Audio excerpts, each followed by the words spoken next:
Izin saya berdiri ya Bu. Berdiri karena sanksi telat.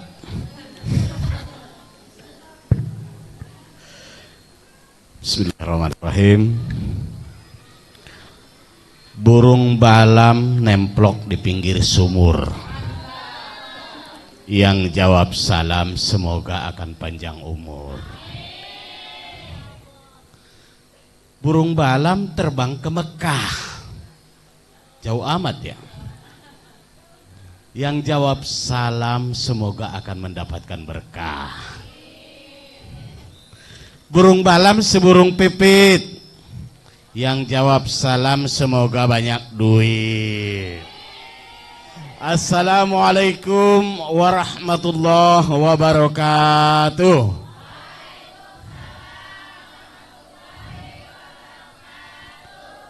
Alhamdulillah.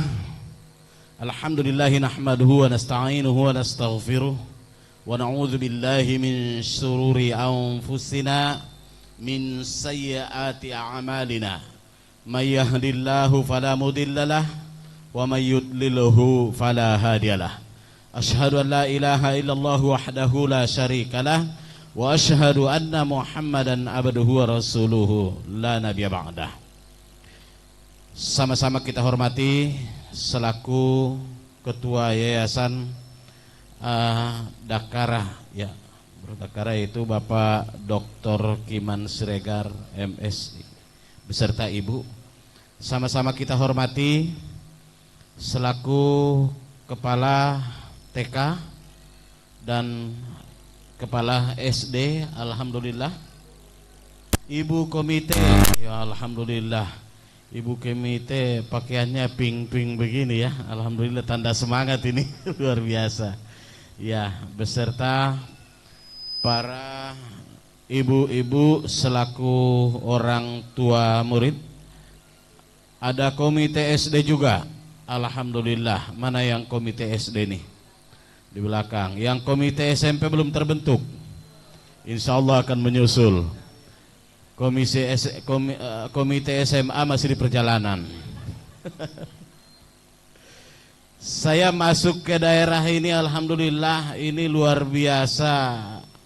Bapak Dr. Kiman mendapatkan posisi di sini memang luar biasa. Ini sangat cocok untuk wilayah pendidikan, insya Allah ya. Begitu nyaman anak-anak kita untuk mendapatkan pendidikan di sini. Baik, ibu-ibu.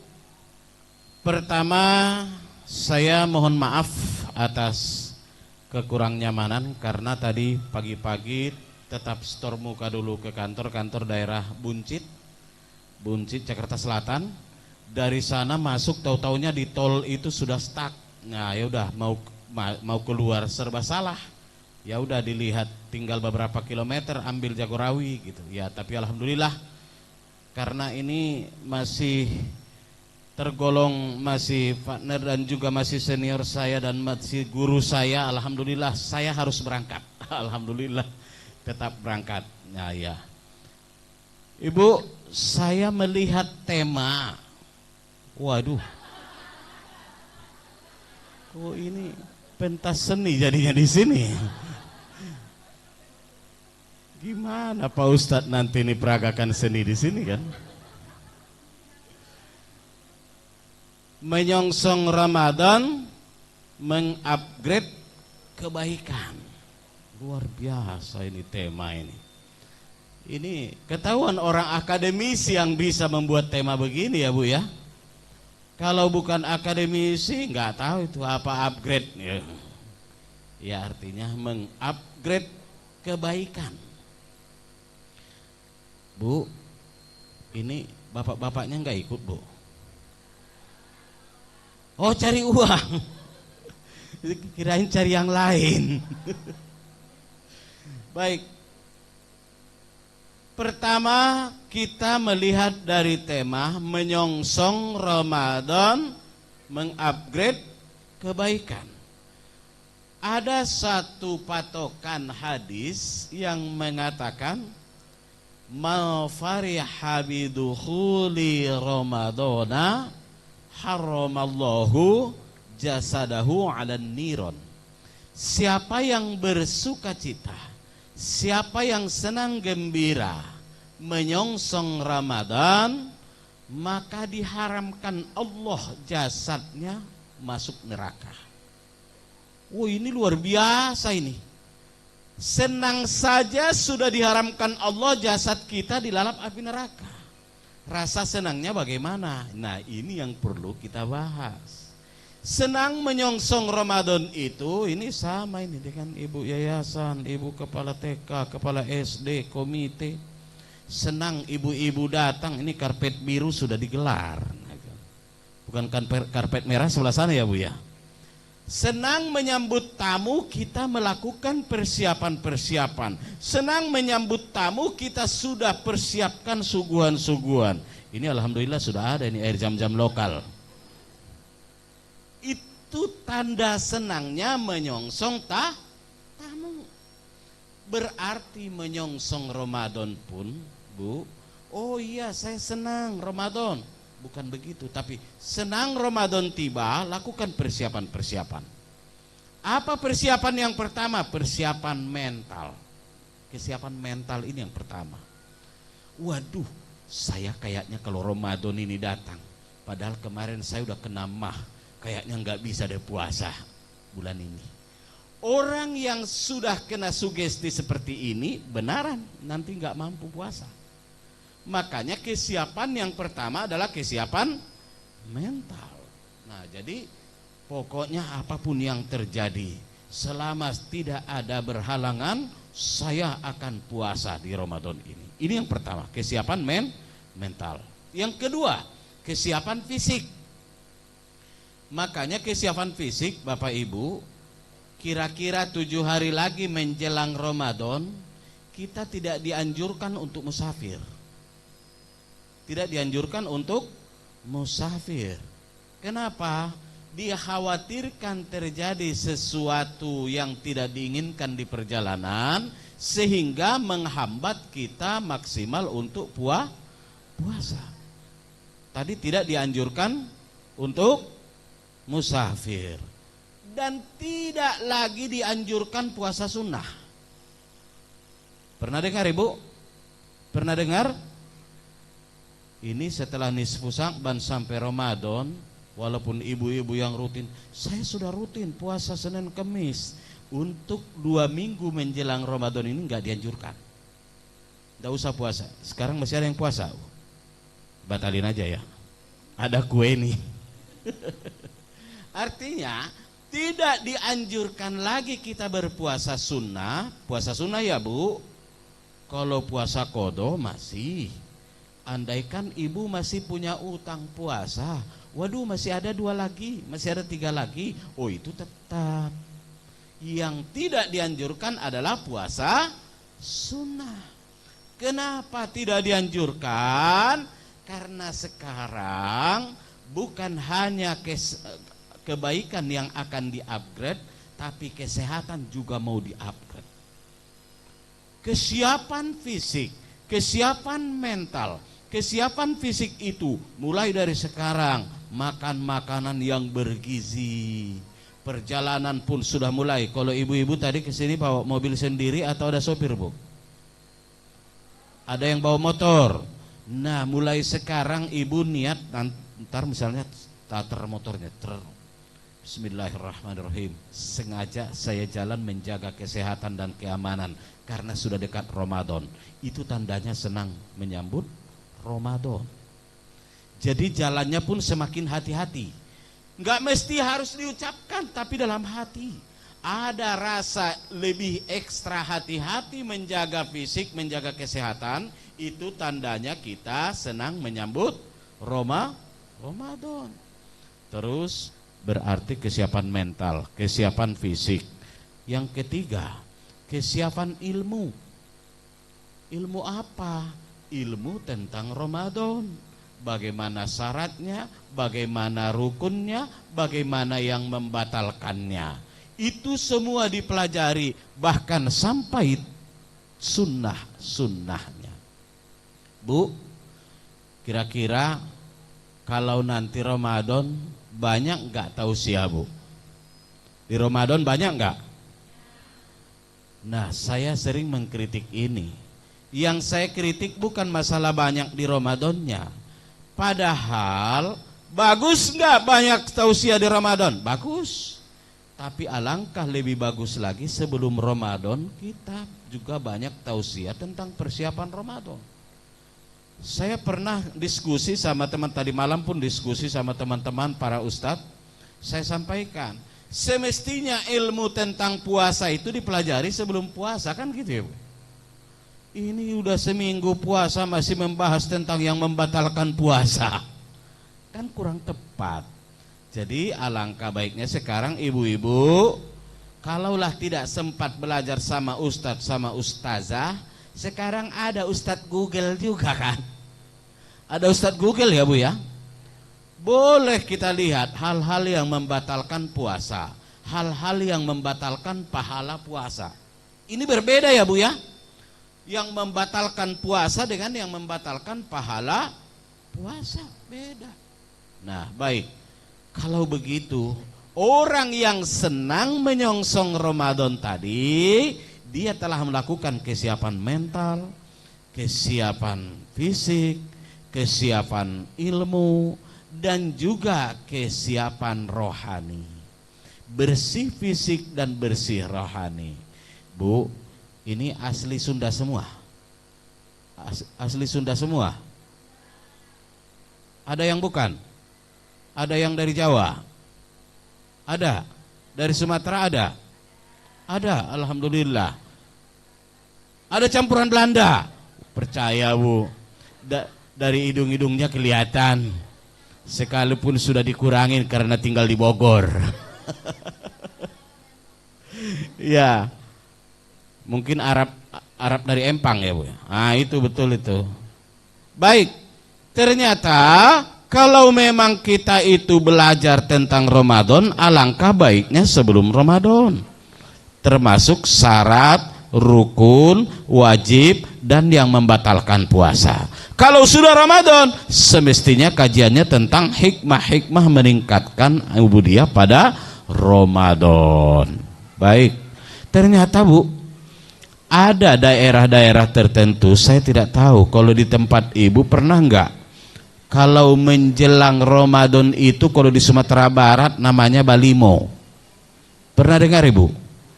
Jadi mandinya itu dikumpulin, ada jeruk limau, dikumpulin daun-daun dan sebagainya. Di daerah kampung kita, saya dengan Pak Dr. Kiman pun dulu masih ada budaya itu. Menjelang Ramadan itu dikumpulkan daun-daun, diracik apa segala macam, dijemur sampai menjelang Ramadan. Besok mau Ramadan kita mandi pakai apa namanya? Daun-daunan kering yang sudah diracik seperti itu. Jadi mandi apa namanya Bu? Mandi kembang ya. Iya kayak mandi kembang. Tapi ada kembangnya Bu. Ada daun-daun, ada kembang, ada daun limau, daun jeruk. Ternyata ini dari mana datangnya? Pernah saya telusuri, kenapa ada budaya ini di kampung. Sampai sekarang di kampung masih ada yang begini. Besok mau puasa itu di mana-mana sungai, di mana-mana kali itu penuh orang mandi. Belimau namanya, berlimau kalau istilah di Sumatera Barat itu. Itu apa? Ternyata budaya, karena dulu ustadz-ustadz kita itu mengatakan menjelang Ramadan itu bersihkan diri, bersihkan hati. Dulu mungkin belum ada sampo, ya Bu ya. Kalau sekarang tidak perlu ngumpulin daun-daun lagi, sampo apa saja ada ya Bu ya. Sampo apa saja ada. Sampai-sampai mulai dari Sunsilk, apalagi Rejoice, ini segala macam ada. Saya pernah salah sebut jadinya Bu, karena banyaknya. Suruh anak, nah sini dulu, apa Pak? Beli dulu sampo Sunlight. Apaan Pak katanya? Saking banyaknya, padahal mau nyebut sampo Sunsilk kan? Ah itu. Nah ini saking banyaknya, makanya nggak perlu lagi. Itu budaya yang mengatakan bersih badan, bersih fisik. Terus yang kedua, ada bersih rohani. Makanya banyak orang, nah ini seperti ini, dilakukan pertemuan supaya kita bersih-bersih rohani. Nanti maafan. Kenapa kita maaf-maafan? Karena dulu ternyata pernah Rasulullah mau naik ke mimbar, satu ketika beliau minggir di tembok, Bu, seperti ini. Tiba-tiba dia minggir begini. Minggir dia begini dari jamaah. Lalu ketika dia minggir, beliau menjawab, amin, amin, amin, sampai 3 kali. Jamaah ada yang mendengar. Lalu setelah selesai sholat, Rasulullah didekati sama salah seorang sahabat. Ya Rasul, ada apa sahabatku?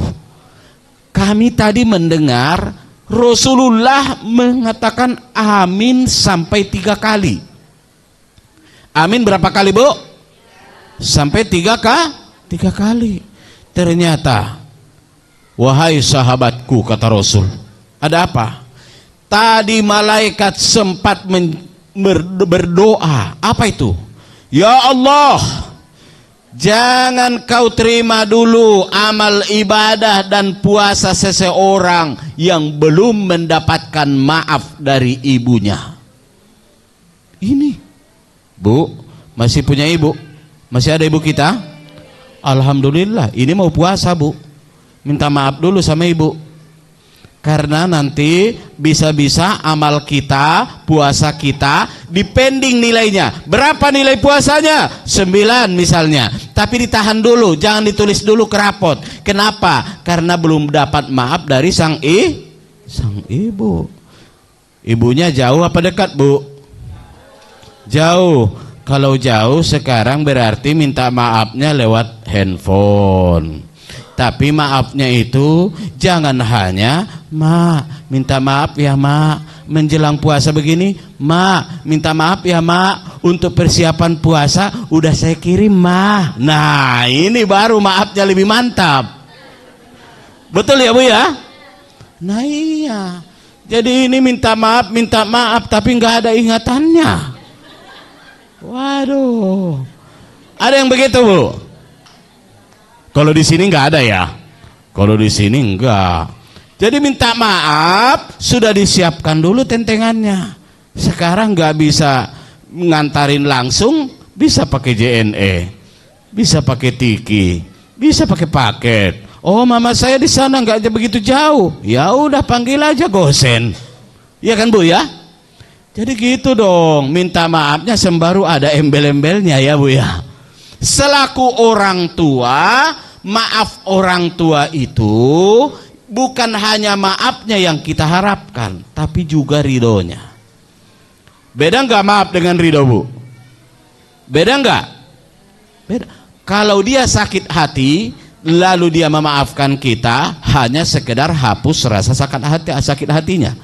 Tapi kalau ridho, Bu, pernah nggak dengar, Bu, lantunan yang sering dibacakan, mungkin ada tadi entah marawis dan sebagainya, yang biasa dilantunkan para penyair-penyair. Ilahi las, bisa Bu coba ikutin. 1 2 3 Ilahi las tulil firdausi ahla aghfir dhunubi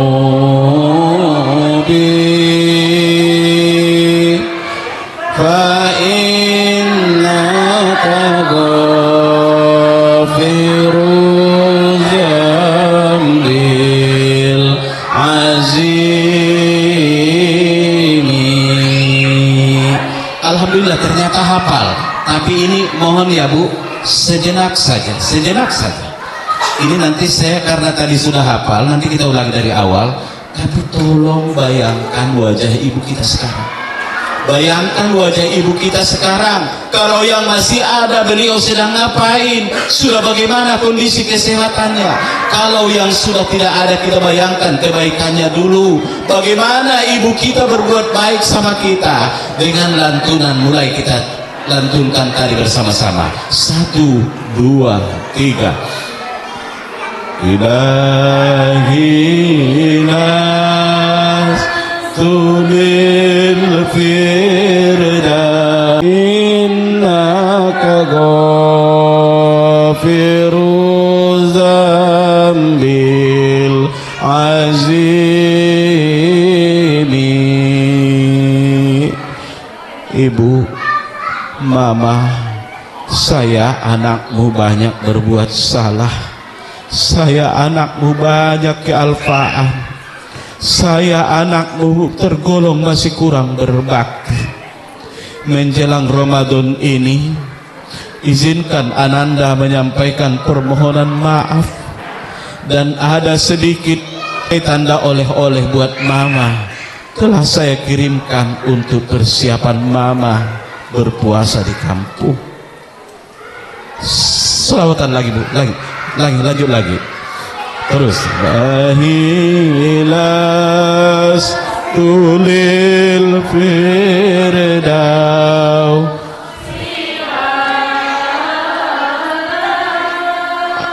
Ayah, maafkan aku ayah. Sekarang anakmu jauh dari dekatmu wahai ayah dan mama. Karena satu dan lain hal untuk kemajuan kami para anakmu, izinkanlah kami tinggal jauh darimu. Namun ingatan dan bakti kami kepadamu hai ayah dan ibu. Ibu, maafkanlah Ananda ibu. Ayah, kucuran keringatmu selama ini mungkin Ananda belum mampu untuk membalas. Ayah dan ibu, maafkanlah Ananda menjelang Ramadan ini. Semoga di Ramadan ini kita masih bisa bertemu. Andaikan Ramadan kita belum bisa bertemu, insya Allah di bulan Syawal Ananda akan datang bersimpuh untuk melakukan sembah sujud kepadamu wahai ayah dan ibu. Taubatan waghfir dzunubi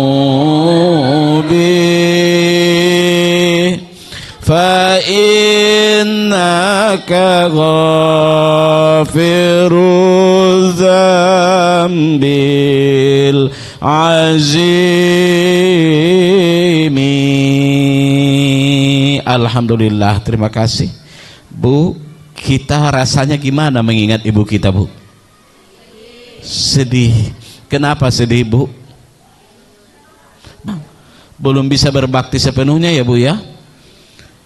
Jadi Bu, masih syukur ibu-ibu ini tandanya orang baik. Ketika disentuh dengan kenangan ibu dan ayah, masih ada yang saya lihat menetes air matanya ya Bu ya.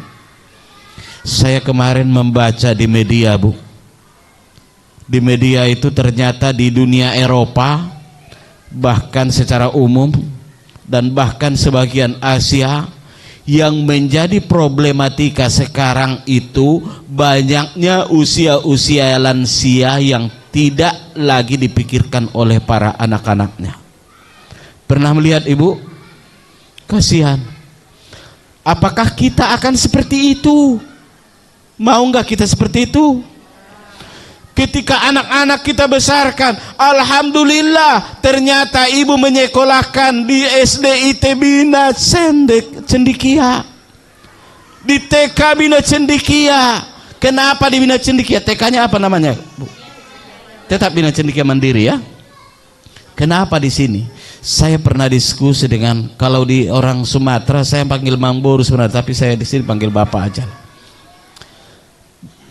SDIT maupun TKIT Bina Cendikia Mandiri ini ternyata kurikulumnya ini adalah merupakan kurikulum yang merupakan gabungan antara iman, takwa, dan juga kecerdasannya.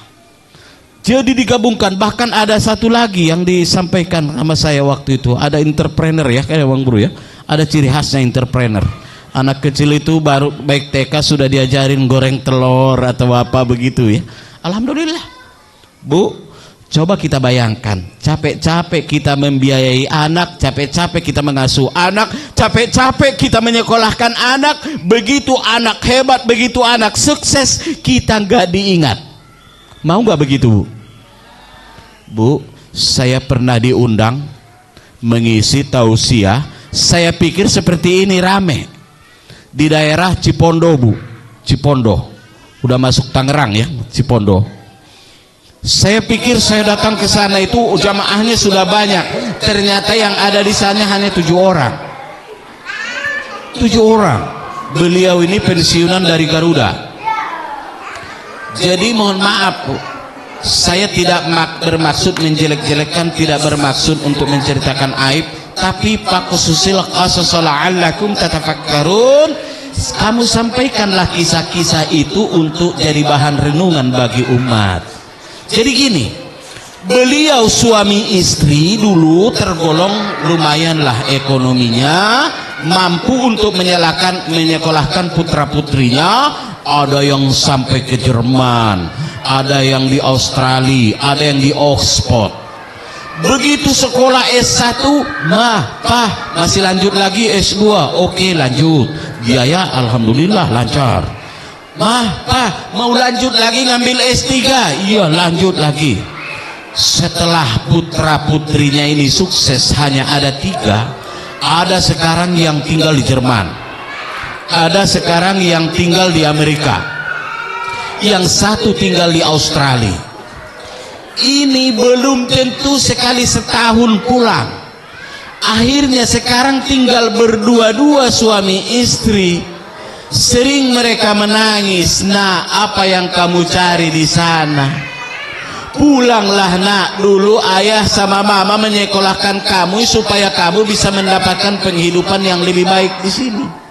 Setelah ayah ibunya sudah mulai tua, sudah usia di atas 75, ternyata mamanya sudah mulai sakit-sakitan. Apa kata sang anak? "Mah, perusahaan saya sangat-sangat ketat, tidak bisa izin, tidak bisa pulang. Menunggu mah nanti kalau ada cuti." Bu, mau nggak begitu? Pintar tidak cukup. Pintar itu perlu ya Bu ya. Pintar itu perlu. Tapi Bu, kalau hanya pintar tidak dibekali dengan cendekianya, percuma. Jadi alhamdulillah, saya salut dengan guru saya ini, Dr. Kim. Padahal beliau dari umum. Kalau saya iyalah, saya dari mulai tamat SD, mohon maaf saya tergolong cepat dituakan. Kelas 4 SD saya udah murid lebih dari 80 orang. Kelas 4 SD saya udah punya murid ngaji banyak, 84 orang. Itu kelas 4 SD. Kenapa? Guru ngaji di kampung itu masuk PNS, pindah ke tempat lain. Padahal banyak guru-guru di kampung itu, tapi oleh guru ngaji saya sampai kepala desa, sampai kepada orang sesepuh di kampung itu, saya tidak percaya menitipkan pengajian ini kecuali kepada ini murid saya, murid kesayangan saya, kata beliau. Jadi semua anggota pengajian, padahal anggota pengajiannya banyak muda-mudi yang sudah usia 25, 30, bahkan 35 ada. Pada masa itu saya masih kelas 4 SD. Lanjut masuk pondok pesantren 86 sampai 93. Terus masuk pendidikan di UIN Syarif Hidayatullah S1-nya selesai 2000-2001. Alhamdulillah S2-nya selesai tahun 2010. S3-nya insya Allah menyusul, karena masih duluan anak-anak dulu ya. Anak-anak alhamdulillah baru ada 5. Iya, salah ya Bu? Baru ada 5. Itu pun baru dari 1 liang. Alhamdulillah baru ada 5. Yang 3 alhamdulillah baru selesai, baru 3 yang selesai. Ini kemarin baru selesai sidang nomor 3. Nomor 4 malah masuk Man Insan Cendikia, alhamdulillah, tapi ditempatkan di Tapanuli Selatan di Spirok. Nomor 5 kelas 5 SD. Bu, kita semua punya tugas, Kita semua ingin generasi dan anak-anak kita itu lebih baik dari kita ya Bu ya. Iya, hebat bapaknya tapi lebih hebatlah anaknya. Kalaulah dibilang orang yang beda ataupun orang yang lebih buruk hari ini daripada hari kemarin, maka dia tergolong orang yang celaka. Orang yang hari ini sama dengan hari kemarin, maka dia tergolong orang yang rugi. Orang yang hari ini lebih baik dengan kemarin, itulah orang yang beruntung. Bu, kita tarik bahasa hadis itu. Orang yang putranya hanya lebih rendah daripada orang tuanya, berarti celaka. Orang yang putra putrinya sama dengan kondisi orang tuanya, berarti masih rugi. Orang yang generasinya putra putrinya jauh lebih baik dari orang tuanya, inilah orang yang beruntung. Jadi kalau Bapak Dr. Kiman ini udah lebih berat lagi tantangannya. Beliau udah dokter, berarti nanti ada itu putra putrinya itu minimal profesor. Ya harus begitu ya Bu ya. Kalau masih lebih rendah anak kita daripada orang tua, inilah yang disebut orang tua yang egois. Saya tertarik dengan buku pendidikan Bu. Dibilang dulu saya diskusi dengan Profesor Malik Fajar, karena itu dosen saya waktu S2. Saya tertarik dengan buku beliau yang saya simpulkan ada satu. Pendidikan itu dia bilang apa? Human investment. Human investment. Artinya investasi manusia. Bu, ada yang tahu harga emas Bu? Ada yang tahu harga emas? 1.600.000. Kira-kira kalau kita simpan emas itu 1.600.000 setahun, 2 tahun, 20 tahun sampai 30 tahun, kira-kira nyampe enggak 10 juta nanti itu satu gram? Sampai 30 juta 15 tahun kemudian. Baik, lalu kita bandingkan investasi manusia tadi, human investment. Kita mengeluarkan dana untuk pendidikan, kelihatannya di sini nggak terlalu mahal kalau yang saya lihat ya Bro ya. Semestinya kalau sudah seperti ini kurikulumnya, kalau model di Jakarta ini nggak main-main. Mohon maaf Bu, bertepatan saya juga di pendidikan, saya pengawas pendidikan agama Islam di Jakarta. Jadi saya tahu kalau sudah seperti ini kesannya, kalau di Jakarta minimal 35 juta minimal ya.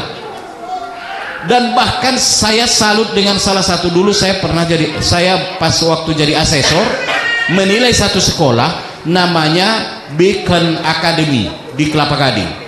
Saya tanya, uang pangkal masuk ke sana 115 juta, uang pangkalnya aja. Setiap kenaikan kelas 40 juta. Saya heran kok sampai sedemikian mahalnya. Untuk SMA malah sampai 140 juta. Di situ ada TK, SD, SMP, SMA. SMA gak boleh lebih dari 12 satu kelas. Begitu saya masuk, yang saya perhatikan ternyata mereka menyalurkan semua minat dan bakat anak. Ditanya, kamu maunya apa? Kamu hobinya apa? Main gitar. Nanti sudah ada pemandu gitar. Kamu hobinya apa? Main catur. Ada pemandu catur. Kamu hobinya apa? Nyanyi. Ada pemandunya. Jadi itulah yang buat mereka mahal. Setiap kenaikan kelas 40 juta. Buat apa? Saya bilang, ternyata setiap kenaikan kelas mereka ada studi banding keluar, yang mereka studi bandingnya itu ikut sekolah, bisa-bisa di India, bisa-bisa di Jerman. Bu, kira-kira di Bina Cendekia Mandiri bisa nggak seperti itu, Bro? Insya Allah ya. Tapi yang saya lihat kemasannya, bungkusannya di sini sudah digabungkan di sini tentang bagaimana akademisinya, sudah digabungkan nilai agamanya, sudah digabungkan di sini nilai attitude-nya, etika dan moralnya, dan digabungkan di sini nilai kemampuannya. Mahal, mahal. Saya katakan mahal. Pendidikan itu memang mahal. kalau memang kita ingin berhasil. Bu, sekarang kalau di Jakarta ini banyak sekolah yang gratis. Di sini ada nggak? Ada nggak yang gratis? Di Jakarta itu sekarang kalau negeri itu banyak yang gratis. Nyatanya kepala sekolah dan para guru bilang, semenjak digratiskan anak-anak ini, anak-anak makin songong, makin kurang asam. Jadi banyak anak-anak baik di negeri itu sekarang gak punya adab lagi sama guru. Kenapa? Dia gak merasa bayar. Jadi kalau ibu bayar ke sini, tentunya ibu merasa ingin anak-anaknya, putra-putrinya lebih baik dari kita. Walaupun bapaknya hebat, ibunya hebat, tapi kita pengen generasi kita jauh lebih hebat. Hebat cendekianya, hebat akademisinya, hebat akhlaknya, hebat agamanya. Itulah yang kita harapkan. Jadi ada ayat yang mengatakan, وَلْيَخْشَ الَّذِينَ لَوْ تَرَكُوا مِنْ خَلْفِهِمْ ذُرِّيَّةً ضِعَافًا خَافُوا عَلَيْهِمْ فَلْيَتَّقُوا اللَّهَ وَلْيَقُولُوا قَوْلًا سَدِيدًا. Bapak Ibu, hendaklah kamu takut meninggalkan generasi-generasi yang lemah. Hendaklah kamu hati-hati kalau sampai meninggalkan anak-anak yang lemah. Lemah akidahnya, lemah ilmunya, lemah keterampilannya, lemah akhlaknya. Kita sudah tahu sekarang kita butuh generasi yang kuat. Lama-lama dulu orang tua kita meninggalkan sawah sepetak, punya anak 12, yang satu petak dibagi 12, yang 12 ini punya anak masing-masing 3, yang tadi yang dia sebagian bagi 3 lagi. Sekarang apalagi yang mau kita bagi? Laut aja udah dibagi-bagi orang. Begitu enggak Bu? Laut aja udah dibagi-bagi orang. Jadi kita kebagian apa? Nah, jangan sampai generasi kita generasi yang lemah. Wal yakhshal ladzina law taraku min khalfihim dzurriyyatan di'afa. Jangan sampai kamu meninggalkan generasi yang lemah. Khafu alaihim. Mereka cemas dengan masa depan mereka. Mereka tidak ada rasa percaya diri. Saya sering, Bu, mohon maaf, saya sering pulang malam jam 1, jam 2. Kenapa? Karena terkadang acara di sana, acara di sini, terkadang semalam aja masih ada acara di daerah Cipocang Cilengsi. Selesai acara jam 1, pulang-pulang nyampe rumah jam 2. Nah, itu kalau orang sana kalau ada pengajian, ada tahlilan begitu sampai malam. Nah, akhirnya saya melihat di perjalanan, Bu, itu anak-anak apa namanya yang ngetrek itu. Gak ada lagi berasa mereka harapan masa depan itu. Gak ada merasa sayang dengan diri mereka lagi. Mau mati. Pernah itu, Bu, tahu-taunya gak mampu ngerem, akhirnya meninggal di situ. Bahkan otaknya sampai disendokin dari jalan. Saya pernah melihat langsung. Kenapa? Karena rasa percaya diri mereka tidak ada. Rasa cemas, merasa dia bahwa dirinya tidak berharga. Kalaulah kita didik di bina cendekia sendiri, insya Allah anak-anak kita merasa punya harapan masa depan dan harga dirinya sangat begitu penting, sehingga dia tidak akan melakukan hal-hal yang sia-sia. Bu, terakhir, udah capek ya Bu ya? Baik, ini mau Ramadan,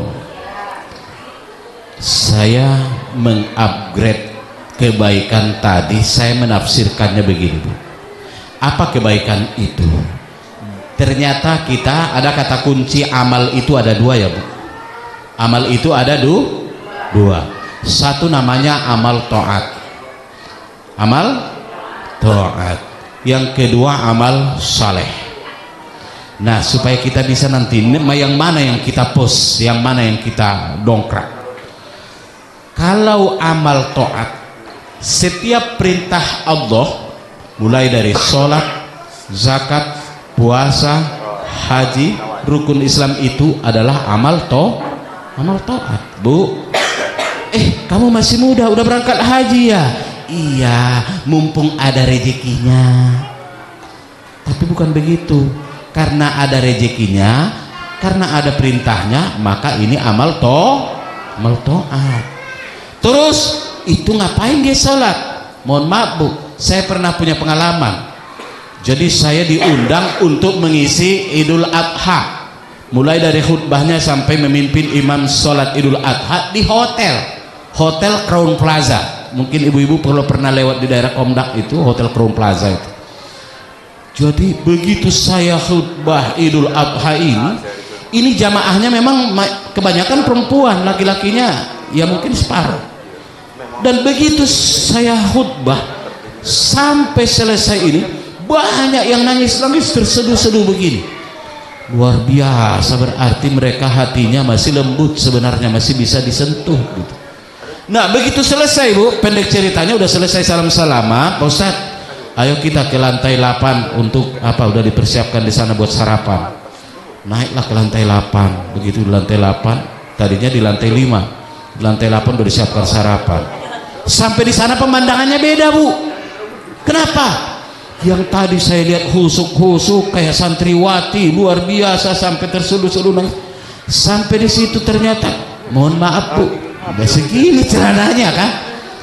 Ada yang udah terbelah, memang panjang sampai ke sana, tapi terbelah dari sini ke sana. Ini dari mana? Jadi pengurusnya bilang, Pak Ustadz, ini tadi jemaah kita gitu. Ustaz, ini dari jamaah kita. Masya Allah. Jadi tidak boleh kita salah sangka dengan orang. Mungkin karena itu tuntutan pekerjaan mereka melakukan itu. Jadi saya berpikir, ya Allah, ternyata hati mereka masih sangat lembut. Tinggal bagaimana mencoleknya, bagaimana menyentuhnya. Saya tadinya berpikir, kok yang tadi yang ikut sholat nggak ikut ke sini? Ternyata mereka juga. Nah, baik. Amal taat, ketika ada perintah Allah maka dikerjakan. Sekalipun Bu, di perjalanan ada orang-orang anak jalanan, anak ini, tapi dia sholat. Saya sangat salut kepada tukang-tukangan menggendong ini pas waktunya sholat, mampir di masjid dia sholat. Itu amal taat Bu. Amal taat tidak memandang apa-apa, semampunya harus kita lakukan. Kalau kita nggak lakukan, kita akan yang menanggung akibatnya. Tapi ada kelemahan amal taat Bu. Apa kelemahannya? Amal taat itu hanya bisa kita kerjakan dan bisa kita lakukan hanya semasa hidup. Kira-kira kalau orang meninggal masih bisa sholat nggak Bu? Berarti kan disolatkan ya. Kira-kira kalau orang udah meninggal masih puasa nggak Bu? Enggak. Itulah kelemahan dari amal taat. Beda kalau amal saleh Bu. Ini mau datang puasa. Tadi yang pertama saya anjurkan ke orang tua dulu. Ada sirup dikirim orang tua, ada gula, teh, kopi dan sebagainya. Jangan lupa lembarannya. Ya Bu ya, jangan lupa lembarannya. Kalau nggak bisa ngirim dikit, ngirim aja yang banyak. Ya begitu ya Guru ya. Kalau nggak bisa ngirim dikit, kirim banyak. Nah itu lebih mantap. Nah baru setelah ini tadi kita kirim. Nah itu bagi orang tua dulu. Baru jangan lupa sama tetangga. Jangan lupa sama tetangga. Oh iya, terkadang orang masak kolak, masak ini berlebihan makanan itu, sementara di tetangga sebelah ternyata belum ada untuk berbuka. Inilah yang kita berlomba amal saleh. Apa itu amal saleh? Berbuat kebajikan yang bersifat sosial dan tidak anjurannya bersifat letterlek, tapi hanya bersifat global. Nggak ada perintahnya, Bu, nanti kalau kamu lewat ternyata ada yang menghalangi jalan, kamu pindahkan. Itu amal sosial. Ada rezeki sedikit, kamu bagi, amal sosial. Ada acara sambut Ramadan di SDIT ataupun TKIT Bina Cendikia Mandiri. Bu, kita komite saweran aja misalnya. Itu adalah amal soleh. Itu amal soleh. Kalau amal soleh bedanya Bu, setelah kita meninggal pun pahalanya tetap mengalir gitu. Jadi misalkan kalau kita punya rezeki, Pak, saya tidak mampu membangun sekolah seperti Bapak, Pak Dr. Kim. Terus, tapi saya ingin punya amal soleh. Apa amal solehnya? Saya lihat musolanya, kelihatannya itunya masih kurang bagus karpetnya. Boleh nggak Pak saya menyumbang karpet yang lebih bagus? Amal soleh. Berarti ada dua jenis amal. Amal apa saja tadi Bu? Amal taat dan amal soleh. Di Ramadan ini mengupgrade kebaikan bukan hanya terfokus kepada amal taat, karena amal taat itu di situ ada puasa, ada sholat wajib dan ada sholat sunat. Tapi nilai-nilai amal saleh yang paling banyak, bisa membelikan pakaian lebaran untuk anak yatim dan duafa, bisa memberikan makanan-makanan untuk tetangga, bisa menyumbangkan buka puasa untuk orang-orang yang membutuhkan. Itu semuanya adalah bagian dari amal soleh. Kalau ada di rumah misalkan, alhamdulillah ini masih ada karpet yang bisa kita sumbangkan ke masjid atau ke musola atau ke sekolah, itu menjadi amal soleh. Jadi Bu, mengupgrade kebaikan bukan hanya amal taat, tapi mari kita tingkatkan amal soleh, karena amal soleh itulah yang bisa kita terima terus menerus ujrah nilai pahalanya sekalipun kita sudah tidak ada. Dan sekarang kalau ada yang sudah tidak ada orang tuanya, sedekahkanlah sesuatu yang berharga lalu niatkan untuk orang tua. Kalau orang tua kita udah nggak ada, diniatkan untuk orang tua. Ya Allah, saya bersedekahkan ini, kita kirim ke masjid, ini ada duit 5 juta infak dari atas nama orang tua saya. Alhamdulillah, amal soleh. Sudah kita berbuat baik kepada orang tua, tapi menjadi amal soleh. Ini si soleh yang banyak. Kalau si soleh mah ada sama si solehah ya Bu ya. Maaf, ada yang bersolehah namanya di sini. Ya baik. Ya alhamdulillah, orang tua membuat nama itu dengan harapan supaya benar soleh, ya itu. Tapi yang sangat kita sayangkan, ternyata orang-orang yang kecebur kepada pidana dan ini nama-nama muslim ya Bu ya, sering terjadi ya. Mungkin ada hal-hal lain, itu tadi bukan hanya menyekolahkan saja, tapi Bapak Ibu memilih pendidikan merupakan salah satu cara dalam hal mengkader anak ataupun mendidik anak. Di dalam satu kitab bahwa langkah-langkah menuntut ilmu itu adalah memilih sekolah adalah salah satu upaya pertama. Jadi Bapak Ibu tidak menyesal. Alhamdulillah Bapak Ibu sangat beruntung menyekolahkan putra-putrinya di TKIT, SDIT, Bina Cendekia Mandiri. Karena ini saya sudah baca kurikulumnya, saya sudah lihat. Saya Bu, karena saya juga asesor, sudah kemana-mana. Terkadang kalau kepala sekolah itu terlalu ngambul, Pak, alhamdulillah tenaga kami sini tenaga ahli semua Pak. Alhamdulillah ini kami sudah siap ini Pak. Dalam sambutan saya sampaikan, Bapak Ibu, saya orangnya lebih baik apa adanya. Kalau saya jujur, ndak usah Bapak Ibu mengatakan bahwa kami orang ahli, kami udah ini. Saya baru di gerbang aja tadi udah bisa saya pastikan nilainya cuma C.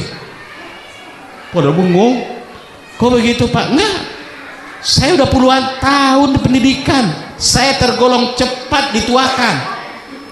Cepat dituakan kenapa? 2001 saya baru mulai ngajar, 2002 diangkat guru tetap, 2003 saya diangkat PNS, 2003 saya diangkat wakil, 2004 saya diangkat dari kepala sekolah, 2007 saya dapat beasiswa, 2012 saya diangkat jadi pengawas, jadi 2004 saya diangkat jadi kepala sekolah, dinobatkan di Kanwil sebagai kepala sekolah termuda.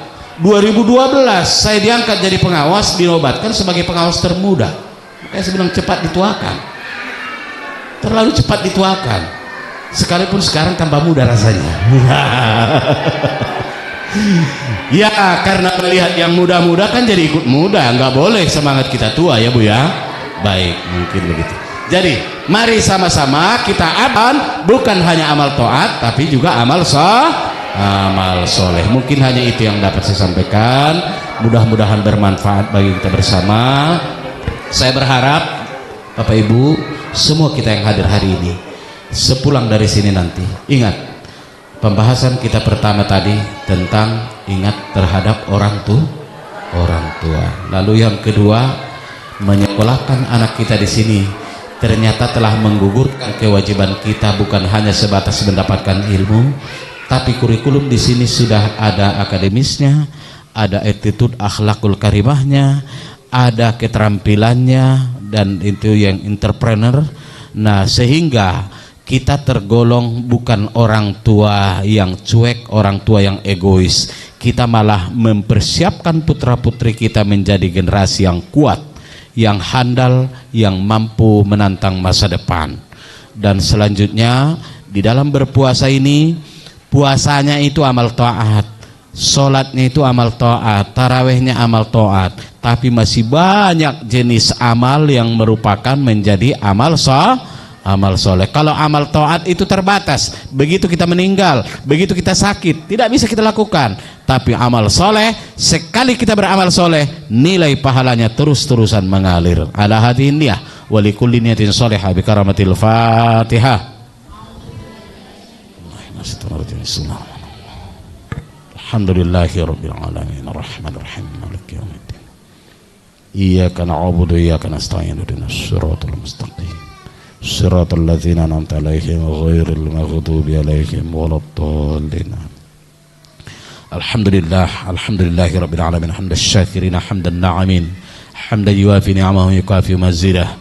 Ya Rabbana lakal hamdu wa lakas syukur kama yanbaghi li jalali wajhikal karim wa 'azim sultanik.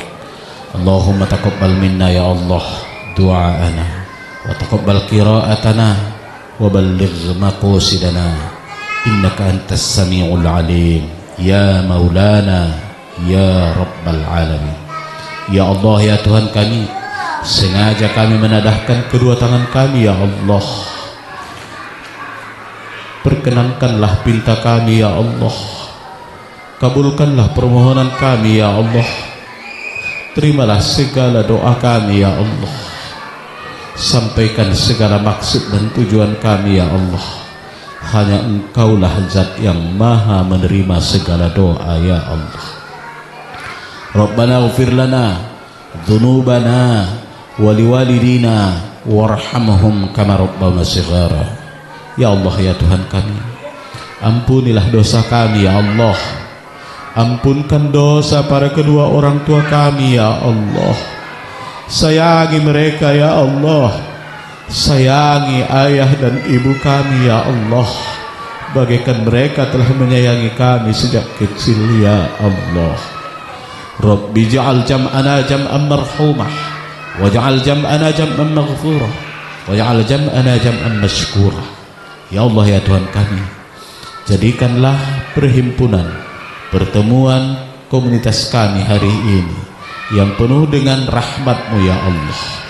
Jadikan pertemuan kami yang penuh dengan ampunan-Mu ya Allah. Jadikan pertemuan kami menjadi jalan kami untuk pandai bersyukur kepadamu ya Allah.